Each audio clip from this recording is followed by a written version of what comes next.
ஓ நமச்சிவாய. வணக்கம் நண்பர்களே, உங்கள் ஜோதிட தர்மராஜன். இன்று நாம் காண இருக்கும் தலைப்பு எதை பற்றி என்றால் 2026ஆம் ஆண்டு புத்தாண்டு ராசி பலன்கள் வரிசையிலே காலபுருஷ தத்துவப்படி 6வது ராசியான கன்னி ராசியை பற்றி இப்ப விரிவா பார்க்கலாம். அதற்கு முன்னாடி நம்ம சேனலை இப்பதான் நீங்க முதல் முறையா பாக்குறீங்க அப்படின்னா நம்ம சேனலை சப்ஸ்கிரைப் பண்ணுங்க.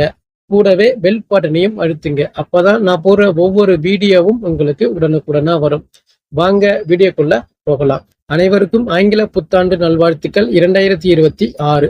பொதுவா கன்னிராசிக்காரங்களை பொறுத்த வரைக்கும் இந்த 2026 பொறுத்த வரைக்கும் கொஞ்சம் கவனமா இருக்கணும் அப்படின்னு கூட பொதுவா சொல்லலாம். அதாவது ஜூன் மாதம் வரையும் கொஞ்சம் கவனமா இருக்கணும். ஜூன் மாதத்திற்கு பிறகு பாத்தீங்கன்னா ஓரளவுக்கு உங்களுடைய வாழ்க்கை அப்படிங்கிறது சிறப்பா ஏற்படும். ஆசைப்பட்ட வாழ்க்கை அப்படிங்கிறது சிறப்பா செல்லக்கூடிய நிலை ஏற்படும்.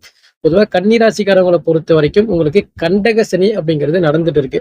ராசிக்கு 7ஆம் இடத்துல சனீஸ்வரர் இருந்து சனீஸ்வருடைய நேர் பார்வை நீங்க பெறுறீங்க. அப்படி இருக்கும்போது தேவையில்லாத பிரச்சனைகள், வம்பு வழக்கு, கடன், நோய் நொடி இது போல விஷயங்கள் கொஞ்சம் வர்றதுக்கு வாய்ப்புகள் உருவாகும். அதனால ரொம்ப கவனமா இருக்கிறது ரொம்ப நல்லது.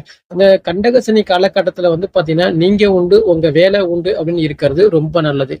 புதிய முயற்சிகள் எது செய்யற மாதிரி இருந்தாலும் ஒரு முறைக்கு பல முறை யோசிச்சு செய்யறது நல்லது. தேவையில்லாத நபர்கள்ட்ட பேசுறது, பழகிறது இது போல விஷயங்கள் வேண்டாம். இந்த ஜாமீன் கையெழுத்து போடுறது, அடுத்தவங்கள்ட்ட காசு பணம் கொடுத்து ஹெல்ப் பண்றது இது போல விஷயங்கள் வேண்டாம். கணவன் மனைவிக்குள்ள பொறுத்த வரைக்கும் முக்கியமா ரொம்ப பொறுமையா இருக்கணும். விட்டு கொடுத்து அனுசரிச்சு போனீங்க அப்படின்னா குடும்ப வாழ்க்கை அப்படிங்கிறது சந்தோஷமா இருக்கும். இல்ல அப்படின்னா குடும்ப வாழ்க்கை அப்படிங்கிறது நிம்மதி இல்லாத சூழ்நிலை அமைப்பை ஏற்படுத்தி கொடுப்பார்கள் இந்த சனீஸ்வரரை பொறுத்த வரைக்கும். அதே போன்று குருவை பொறுத்த வரைக்கும் 10ஆம் இடத்துல இருக்கிறாப்ல. 10ல குரு வந்தா பதவியும் பறிபோகும் அப்படின்னு சொல்றது பொதுவா. அதாவது 10ல உள்ள குருவை பொறுத்த வரைக்கும் வேலையில பிரச்சனை, வேலை செய்யற இடத்துல பிரச்சனை, மேல் அதிகாரி தொல்லை, சக ஊழியர்களோட ஒரு சில வாக்குவாதங்கள் அப்படிங்கிறத ஏற்படுத்தி கொடுப்பாரு இந்த ஜூன் மாதம் வரையுமே. அதனால வேலை செய்யற இடத்துல பல பிரச்சனைகள் வந்தாலும் அதை முடிஞ்ச வரைக்கும் நீங்க விட்டு கொடுத்து அனுசரிச்சு போறது ரொம்ப நல்லது. இருக்கிற வேலையை விட்டுட்டு புதிய வேலைக்கு முயற்சி பண்ணலாமா அப்படின்னு கேட்டீங்கன்னா வாய்ப்பு இல்லை, வேண்டாம் அப்படின்னு தான் பொதுவா சொல்லலாம். ஜூன் மாதம் வரையுமே வேலையில பல பிரச்சனைகள் ஏற்பட்டாலும் அனுசரிச்சு நீங்க போயிட்டீங்க அப்படின்னா ஜூன் மாதத்திற்கு பிறகு குருவை பொறுத்த வரைக்கும் லாபஸ்தானத்துக்கு வந்துருவாப்புல. வேலையில இருந்து வந்த பல பிரச்சனைகள் அப்படிங்கிறது முற்றிலும் குறைஞ்சிரும் அப்படின்னு தான் பொதுவா சொல்லலாம். இருந்தாலும் 10ல உள்ள குருவை பொறுத்த வரைக்கும் தன்னுடைய 5வது பார்வையை ராசிக்கு 2ஆம் இடத்தை பாக்குறாப்ல. 2ஆம் இடம் அப்படிங்கிறது தனஸ்தானம், வாக்குஸ்தானம், குடும்பஸ்தானம் அப்படின்னு சொல்றது.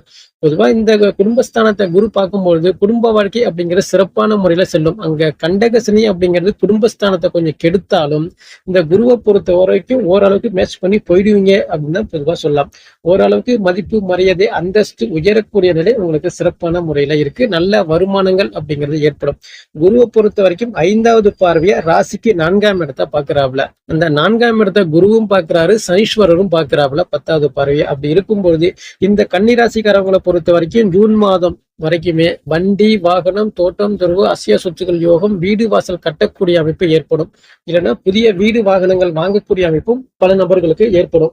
குருவை பொறுத்த வரைக்கும் 4ஆம் இடத்துல பாக்குறாரு அப்படின்னா கண்டிப்பா சுகஸ்தானங்கள் சிறப்பான முறையில ஏற்படும். தாய்ஸ்தானம், வண்டி வாகன ஸ்தானம், சுகஸ்தானம் சொல்றது. அங்க குரு பார்க்கும் பொழுது அதாவது 2 சக்கர வாகனமோ 4 சக்கர வாகனமோ வாங்கக்கூடிய நிலை ஏற்படும். அதே போன்று புதிய வீடு கட்டக்கூடிய நிலையோ இல்லைன்னா இடம் வாங்கக்கூடிய நிலையோ உங்களுக்கு சிறப்பான முறையில இருக்கு.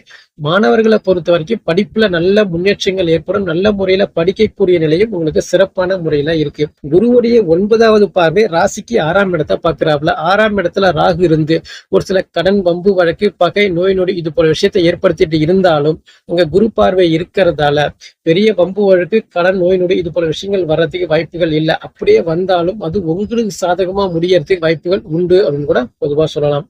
இந்த குருவை பொறுத்த வரைக்கும் ஜூன் 2ஆம் தேதிக்கு பிறகு 10ஆம் இடத்துல உள்ள குருவை பொறுத்த வரைக்கும் லாபஸ்தானத்துக்கு வராப்ல. லாபஸ்தானத்துக்கு குரு வந்தாரு அப்படின்னா லாப நோக்கோடு செயல்படுவாரு. நல்ல வருமானங்கள் ஏற்படும். சேமிக்கக்கூடிய பழக்கம் ஏற்படும்.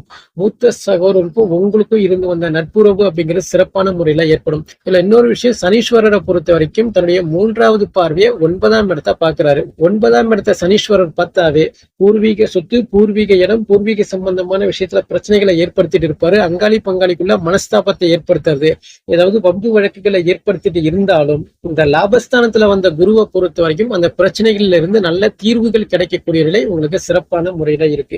அந்த குருவுடைய 5வது பார்வை அப்படிங்கிறது ராசிக்கு 3ஆம் இடத்துல விழும். 3ஆம் இடத்துல குரு பார்க்கிறாரு அப்படின்னா முயற்சிகள் வெற்றி பெறும், சிறுதூர பயணங்கள் மூலமான ஆதாயங்கள் ஏற்படும், வேலையில முன்னேற்றங்கள் ஏற்படும், இடமாற்றங்கள், இது போல விஷயங்கள் ஏற்படும். அந்த குருவுடைய 7வது பார்வை ராசிக்கு 5ஆம் இடத்தை பார்க்கிறாப்ல. 5ஆம் இடம் அப்படிங்கிறது பூர்வ புண்ணிய ஸ்தானம். ஆன்மீக பற்று அதிகமா ஏற்படும், கோவில் குளங்கள் அதிகமா செல்லக்கூடிய நிலை ஏற்படும், குலதெய்வ அருள் கிடைக்கக்கூடும் அப்படின்னு கூட பொதுவாக சொல்லலாம்.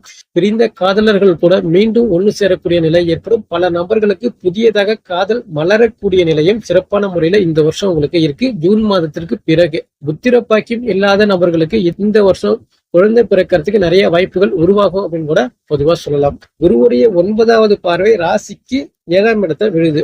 பொதுவா 7ஆம் இடத்துல சனீஸ்வரர் இருக்கிறதால சனீஸ்வரரை குரு பார்க்கும் பொழுது உங்களுக்கு கண்டக சனியில இருந்து பாதிப்பு அப்படிங்கிறது கொஞ்சம் குறையும் அப்படின்னு சொல்லலாம். கண்டக சனியோட பிடியில நீங்க இருந்தாலும் பெரிய பாதிப்பு ஏற்படாது. உங்க குருவை பொறுத்த வரைக்கும் திருமணம் ஆகாத நபர்களுக்கு திருமணம் சார்ந்த விஷயங்கள் கை கொடுக்கும், நல்ல வரன் அமையும், காதல் திருமணம் நடக்கிறதுக்கு வாய்ப்புகள் உருவாகும் அப்படின்னு கூட பொதுவாக சொல்லலாம். அது உறவினர்கள் விஷயத்துல உங்களுக்கு பகையில போயிட்டு இருந்தாலும் உங்களை விட்டு விலகி சென்ற உறவு, பிரிஞ்சு சென்ற உறவு எல்லாம் உங்களை தேடி வர்றதுக்கு வாய்ப்புகள் உருவாகும். கூட்டு தொழில இருந்து வந்த பிரச்சனைகள் கூட சுமூகமான தீர்வு ஏற்படுறதுக்கு நிறைய வாய்ப்புகள் உருவாகும் என்று கூட பொதுவா சொல்லலாம். இந்த கன்னிராசிக்காரங்களை பொறுத்த வரைக்கும் இந்த 2026ஆம் ஆண்டு வேலையில பல பிரச்சனைகள் முதல் பகுதியில ஏற்பட்டாலும் 2வது பகுதியை பொறுத்த வரைக்கும் அரசு பணிக்கு நான் முயற்சி பண்ணிட்டு இருக்கிறேன் அப்படின்னு சொல்றவங்களை பொறுத்த வரைக்கும் அரசு பணி சார்ந்த விஷயங்கள் உங்களுக்கு கை கொடுக்கும், புதிய வேலை கிடைக்கக்கூடிய நிலையும் ஏற்படும். தொழில் சார்ந்த விஷயத்தை பொறுத்த வரைக்கும் ஜூன் மாதத்திற்கு பிறகு நல்ல தொழில் முன்னேற்றங்கள் ஏற்படும், நல்ல லாபங்கள் ஏற்படும், அடுத்த கட்ட நகர்வு கொண்டு செல்லக்கூடிய நிலையும் ஏற்படும். வெளிநாடு செல்ல முயற்சி பண்ணக்கூடிய நபர்களை பொறுத்த வரைக்கும் உங்களுடைய சுய ஜாதகத்துல தற்போது தசா புத்தி நல்லா இருக்கு, வெளிநாட்டு யோக பலன்கள் உங்க ஜாதகத்துல இருக்கு அப்படின்னா இந்த வருஷம் நீங்க முயற்சி பண்ணுனீங்க அப்படின்னா வெளிநாட்டு யோகம் உங்களுக்கு சிறப்பான முறையில இருக்கு. அதாவது எனக்கு முதல் திருமணம் தோல்வியில முடிஞ்சிருச்சு, மறு திருமணம் நடக்கலாமா, வாய்ப்புகள் இருக்குதா அப்படின்னு கேட்டீங்கன்னா இந்த வருஷம் முயற்சி பண்ணீங்கன்னா மறு திருமணம் நடக்கிறதுக்கு வாய்ப்புகள் உருவாகும் அப்படின்னு கூட பொதுவா சொல்லலாம். கடன் பிரச்சனைகள் ஏதாவது இருந்துச்சு அப்படின்னா கடனை முடிஞ்ச வரைக்கும் குறைக்கிறதுக்கு முயற்சி பண்ணுங்க. புதிய கடன் வாங்காமல் இருக்கிறது ரொம்ப நல்லது. குடும்ப வாழ்க்கையை பொறுத்த வரைக்கும் கணவன் மனைவில ஒற்றுமை அப்படிங்கிறது ரொம்ப முக்கியம். கண்டக சனி காலகட்டத்துல கணவன் மனைவில அடிக்கடி சண்டை சச்சரவு, பிரிவு நிலை, மிஸ் அண்டர்ஸ்டாண்டிங், இது போல விஷயங்கள் ஏற்படும். பொருளாதார நெருக்கடி ஏற்படும், பண தட்டுப்பாடு அப்படிங்கிறது ஏற்படதான் செய்யும். பூர்வீக சொத்துல பல பிரச்சனைகள் ஏற்படதான் செய்யும். எல்லா விஷயத்தை பொறுத்த வரைக்கும் நீங்க சமாளிச்சுட்டு வரக்கூடிய நிலையை கத்துக்கிறது ரொம்ப நல்லது. பெரிய பாதிப்பு அப்படிங்கிறது வர்றதுக்கு வாய்ப்புகள் இல்லை அப்படின்னு தான் பொதுவாக சொல்லலாம். இந்த வருஷத்தை பொறுத்த வரைக்கும் கன்னிராசிக்காரங்க வழிபட வேண்டிய தெய்வம் எது அப்படின்னு கேட்டீங்கன்னா லட்சுமி நரசிம்மர் வழிபாடு பண்ணீங்க அப்படின்னா சிறப்பான பலன்களை அளிக்கும் என்று கூறி மீண்டும் அடுத்த காணொளியில் உங்களை சந்திக்கின்றேன். நன்றி, வணக்கம். ஓம் நமச்சிவாய. வாழ்க வளமுடன்.